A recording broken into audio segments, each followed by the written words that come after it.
भारत चांद पे तरक्की कर रहा है और ये टमाटर में उलझे पड़े हैं। आप इस बात पे सोचो कि इनको ले दे के कुछ नहीं है, सिर्फ मोदी जी को घेरना है। और शिव शक्ति नाम रखे तुम्हारे नाम से करें, काम हमने किया, नाम तुम्हारे नाम से रखते हैं, मतलब बहुत बढ़िया बात है। काम तुमने किया नहीं, कुछ किया नहीं, पूरा ब्रह्मांड शिव शक्ति ने बनाया है, शिव और शक्ति से पूरा ब्रह्मांड बनाया है, ब्रह्मा विष्णु महेश रखवाली करते हैं। आप एक बात बताइए, इसरो को बजट किसने दिया? मोदी जी ना। और हमारे जो चचा नेहरू थे, उनका सारा बजट पता कहाँ जाता था? आपको जान के हैरानी होगी, एक प्रोग्राम में उनकी फेवरेट सिगरेट 555 खत्म होगी। 7.5 लाख रुपए का बजट खर्च करके वो सिगरेट मंगाएगी। मोदी जी हमको टॉप पे लेके आ रहे हैं, तो उनको इस बात की चिढ़ है कि हम तो कुछ कर ही नहीं पाए, हमने तो कोई काम ही नहीं किया। ये फेमस कैसे हो रहा है? रशिया और अमेरिका वो सर पीट रहे हैं कि इतना सस्ते में कैसे पहुंच गए, ऊबर भी नहीं जाती है। तो ये जो कांग्रेस के लोग हैं, इन लोगों ने कभी कुछ काम तो किया ही नहीं। जिन्होंने कुछ काम नहीं किया होता उन्हें ऐसे अनर्गल बकवास करनी होती है। आपको क्या लगता है कि विपक्ष जो है उनको शंका ये है कि मोदी जी जो है 2024 में इसको उपलब्धि गिनाएंगे और उसमें जो है 2024 में जो है भारतीय जनता पार्टी को इसका फ़ायदा होगा। इसीलिए जो पूरा विपक्ष बौखलाया हुआ, ये राहुल गांधी जो है लद्दाख में जा कर के कहते हैं कि हमारी ज़मीन जो है चाइना ने ले ली। तो ये इस तरह से अनर्गल बातें क्यों होती? एक तरफ से जो है एक उपलब्धि जो गिनानी चाहिए थी, देश का गौरव है, तो दूसरी तरफ जो है ये नेगेटिव। सबसे पहले तो मैं इसका सवाल का जवाब दूंगा, शिव शक्ति का दे दूं। और शिव शक्ति नाम रखे तुम्हारे नाम से करें, काम हमने किया, नाम तुम्हारे नाम से रखते हैं, मतलब बहुत बढ़िया बात है। यहाँ आओ, हमारे मंदिर को तोड़ दो, वहाँ मस्जिद बना दो और कहते हो ये तो हमारी मस्जिद है। काम तुमने किया नहीं, कुछ किया नहीं, पूरा ब्रह्मांड शिव शक्ति ने बनाया है, शिव और शक्ति से पूरा ब्रह्मांड बनाया है, ब्रह्मा विष्णु महेश रखवाली करते हैं। तुम्हें ज्यादा दिक्कत है ना तो अपना ब्रह्मांड खुद बना लो, अपना ब्रह्मांड खुद जाके बना लो, वहां तुम नाम रख लेना, शिव शक्ति नाम रखा जाएगा। बिकॉज 1400 साल से पहले किसके प्रूफ निकले हैं? किसी भी धर्म के कोई प्रूफ नहीं निकले हैं। अगर क्रिश्चियनिटी के भी निकले हैं तो 2000 साल से पहले किसके निकले? किसी के नहीं निकले। आप अफगानिस्तान चले जाओ, कार्बन डेटिंग करा लो, हिंदू धर्म के अलावा कुछ नहीं निकले। अरे जाओ चांद पे जाओ, अपना ग्रह बना, अपना यान बना के, वहां भी शिवलिंग निकलेगा। कहाँ निकलेगा? चंद्रमा पे भी हमारा शिवलिंग निकलेगा, मंगल पे भी निकलेगा। तो शिव शक्ति ही नाम रहेगा, उसका और कोई नाम नहीं रहेगा, क्योंकि जो इस पृथ्वी पे पहले आया है उसी के नाम से होगा। एक चीज समझ लीजिए, और एक चीज और एक चीज समझ लीजिए, ये अनर्गल बातें क्यों कर रहे हैं? ये अनर्गल बातें क्यों कर रहे हैं कि क्लास के अंदर एक बच्चा पढ़ाकू होता है, टॉप करता है, क्लास में फर्स्ट आता है, बच्चे उसकी तारीफ करते हैं, टीचर उसकी तारीफ करते हैं, प्रिंसिपल तारीफ करता है। जो शैतान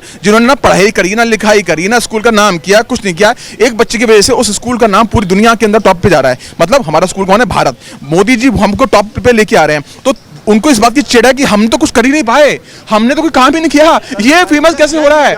कुछ भी नहीं कर पाए हम लोग। तो इसी वजह से ये चिढ़ के कर रहे हैं, क्योंकि इनकी ये फेल है, इनकी रिपोर्ट कार्ड फेलियर। भैया तुम फेलियर हो। रही बात इसरो की, आप एक बात बताइए, इसरो को बजट किसने दिया? मोदी जी ना। मोदी जी ने। और हमारे जो चचा नेहरू थे, उनका सारा बजट पता कहाँ जाता था? आपको जान के हैरानी होगी, एक प्रोग्राम में उनकी फेवरेट सिगरेट 555 खत्म होगी। 7.5 लाख रुपए का बजट खर्च करके वो सिगरेट मंगाएगी। मतलब जिस समय में 60 के दशक की बात कर रहा हूं मैं आपसे, उस समय 7.5 लाख रुपए, और एक बार नहीं हुआ, 3-4 बार हो गया, मतलब 30-40 लाख रुपए खर्च कर दिया गया। तुमने इसरो को क्यों नहीं दिया? क्योंकि इनका बजट इनके खुद के ऊपर जाते थे। तो इसी वजह से इसरो को का क्रेडिट नेहरू जी को बिल्कुल नहीं जाता है। जो संसाधन देता उसको, हमारे साइंटिस्ट ने बहुत अच्छा काम किया, उनकी पीठ को थपथपाया गया, और मोदी जी ने उनको वो संसाधन दिए जो नहीं। अरे इसरो में जाके देखो, ना इनकी लाइटें जल रही हैं, ना इनके पास संसाधन है कि वो टेक्नोलॉजी को कैसे आगे बढ़ा के ले जाए। चाइना, रशिया और अमेरिका वो सर पीट रहे हैं कि इतना सस्ते में कैसे पहुंच गए, ऊबर भी नहीं जाती है, ऊबर भी नहीं जाती है भैया।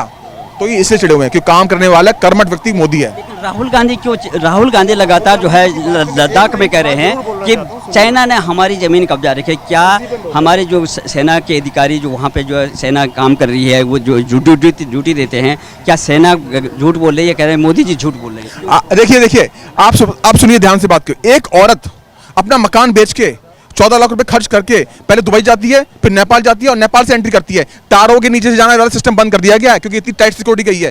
पहले तारों के नीचे से आते थे। ऐसा क्या हो गया? वो ऐसा इसलिए हो गया क्योंकि मोदी जी ने सिक्योरिटी कर दी, बेचारी को अपना मकान तक बेचना पड़ गया।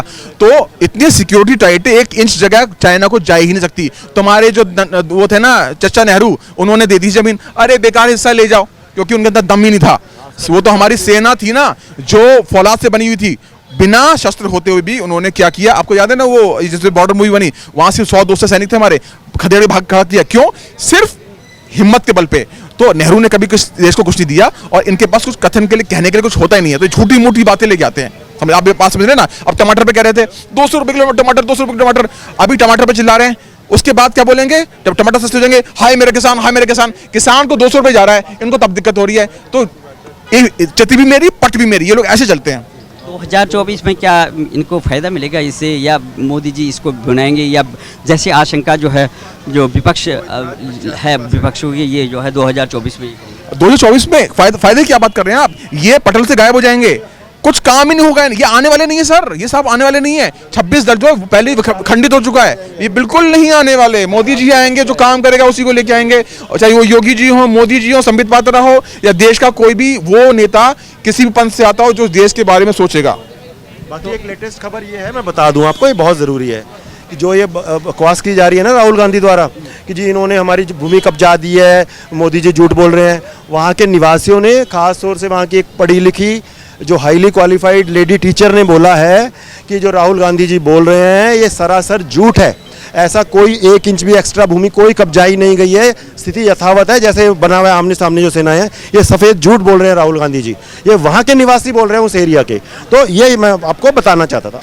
आपको क्या लगता है, जिस तरह से आप देख रहे हैं कि क्या विपक्ष ये चाहता है कि क्या मोदी जी 2024 में इसका फ़ायदा लेगा, इसी बात को लेकर के उसको आशंका है? और जब भी देखो कि जिस तरह से मोदी जी जो है विदेशों में जो अपना परचम लहरा रहे हैं, देश का नाम ऊंचा हो रहा है, दूसरी तरफ हमारा विपक्ष जो है हमेशा जो है अलग अलग बातें कर रहा है। राहुल गांधी जो है लद्दाख में जा करके कहते हैं कि हमारे ज़मीन कब्जा दीजिए, मोदी जी लगातार झूठ बोल रहे हैं, स्पष्ट नीति नहीं है इनके बॉर्डर पे। तो आपको क्या लगता है ये जो नकारात्मकता? राहुल गांधी जी से ये पूछना चाहिए था, 45,000 स्क्वायर किलोमीटर जमीन जब गांधी जी ने, इन्होंने नेहरू जी ने दे दिया था चाइना को, उस टाइम कहा थे नेहरू जी ने क्यों दे दिया था? कहते थे वो जमीन उपजाऊ नहीं थी।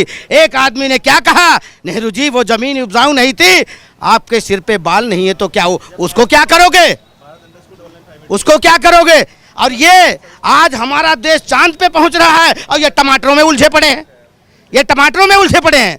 भारत चांद पे तरक्की कर रहा है और ये टमाटर में उलझे पड़े हैं। आप इस बात पे सोचो कि इनको ले दे के कुछ नहीं है, सिर्फ मोदी जी को घेरना है, ठीक है? और आपको एक चीज और बता देते हैं, अगर इस देश के पहले प्रधानमंत्री वल्लभ भाई पटेल होते तो पीओके भी आज हमारे हाथ में होता।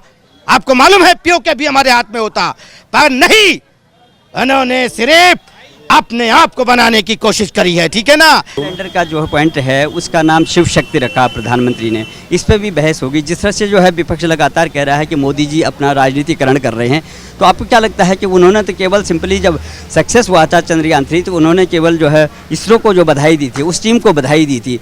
कौन जो है आखिर में जो है राजनीतिकरण कर रहा है, कौन श्रेय लेने की बात कर रहा है? मल्लिकार्जुन खड़गे जो है अपनी मुख्यालय में जो प्रेस कॉन्फ्रेंस करते हैं, वे कहते हैं कि इसरो की स्थापना जवाहरलाल नेहरू ने की थी, क्योंकि मोदी जी ने तो ये नहीं बोला कि भारतीय जनता पार्टी की सरकार ने जो हमने वो क्या, वो उन्होंने केवल जो है इसरो के वैज्ञानिकों को और उनको उसकी टीम को बधाई दी थी। क्या लगता है आपको? देखिए ऐसा है, जिन लोगों ने कुछ, एक तो होते हैं शब्दवीर और एक होते हैं कर्मवीर, means doors and talkers.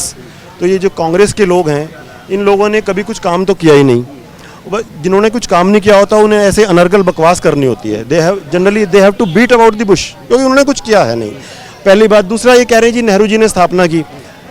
Nehru ji की मृत्यु हो गई थी 1964 में, इसरो की स्थापना हुई है 1969 में, उसके 5 साल के बाद, उससे भी थोड़ा और महीने ज़्यादा शायद, ठीक है? तो नेहरू जी ने कैसे स्थापना कर दी? 1962 में इनका एक वो इंस्टीट्यूशन की स्थापना जरूर मतलब शुरुआत हुई थी, सीड लेवल पे था वो।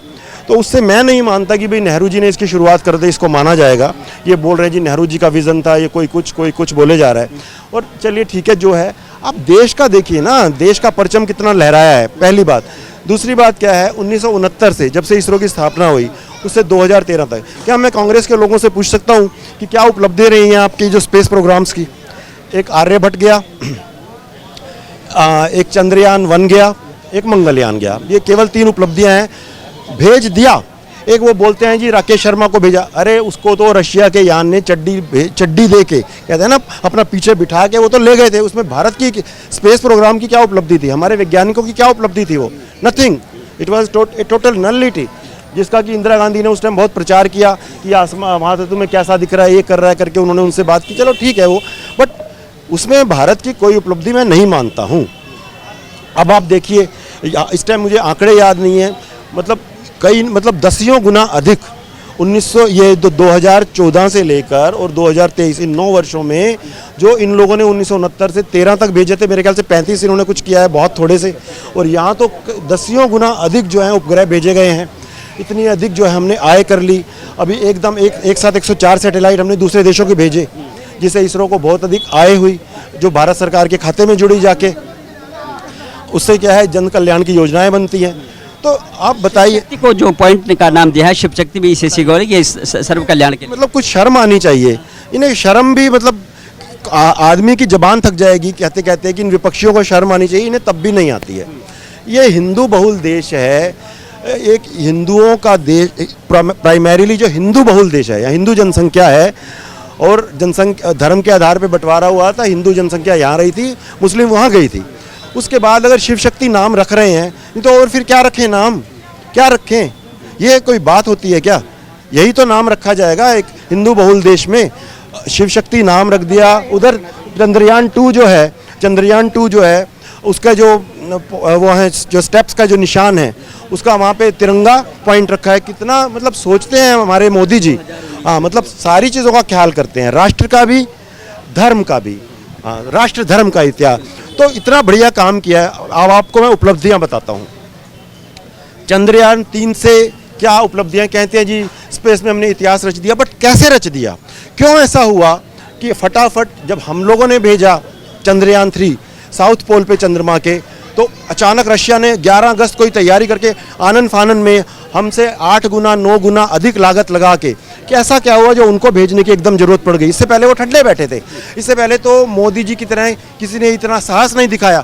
सब कहते थे कि अरे साउथ पोल पे छोड़ो, वहाँ भेजने का क्या मतलब है? तो वहाँ एक तरफ गड्ढा है 14 मीटर 18 मीटर गहरा, इसके बाद इतना ऊंचा पहाड़ है, तो वहाँ तो भेजना बड़ा ही मुश्किल है।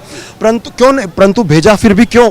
वो इसलिए भेजा कि जो बहुमूल्य धातुएँ हैं, जो संसार में बहुत ही कम है, जिसमें पहला नंबर आता है ERM का, अर्थ रेयर मेटल का, जो यूरेनियम से भी सैकड़ों गुना अधिक महंगा है, और यूरेनियम सोने से सैकड़ों गुना अधिक महंगा है। हीलियम 3 एक और धातु है जिसका मुझे नाम याद नहीं रहा। ये 3 प्रमुख धातुएं हैं, उसके अलावा भी 6-7 धातुएं हैं जो बहुत ही कम पाई जाती हैं, और जिसके लिए चाइना में हेकड़ी दिखाता है पूरे संसार को, क्योंकि उससे कंप्यूटर चिप्स नहीं बनाए जाते, कुछ और नहीं बनाया जा सकता। अब उस पर भारत का अधिकार होगा प्राइमरीली। ये बहुत बड़ी उपलब्धि है।